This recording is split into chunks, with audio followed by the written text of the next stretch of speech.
Em dic Ezio Colanzi, tinc 38 anys i no he fet mai res en tota la vida. Vull escriure una pel·lícula, més ben dit, una pel·lícula d'autor, però que tingui èxit. Em falta la idea, però no passa res. Per favor, m'he de concentrar, no puc tenir tanta gent a sobre així. Fora, va! Deixem-lo treballar. És que té raó. Fora o et trec de la pel·lícula, desapareix! Som el que se'n diu una família feliç. Vincenzo, és que em vull casar. Tens 16 anys, Marta. 16? Ningú es casa als 16 anys. Ai! I dona'm aquest canut. Fuma, que te relaxarà. Vigila! Tu ets l'Ezio. Ets el de l'accident, no? Quina mala sort, noi. Que bona que estàs. Ja està a punt. Simpàtica, la vella. La veritat és que és la meva mare. Arriba el primer. Tallarines amb gambes i bolets. Ja ha perdut totalment el cap. Però tu, qui ets?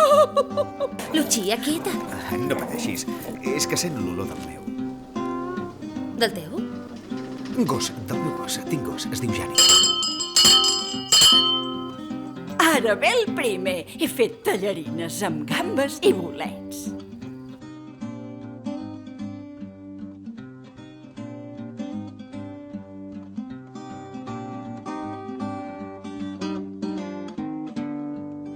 M'havia fet la idea que era jo la protagonista femenina. Però la història de la xinesa, per què l'explica? No. Ara podria seguir explicant aquesta història, però prefereixo tancar-la aquí.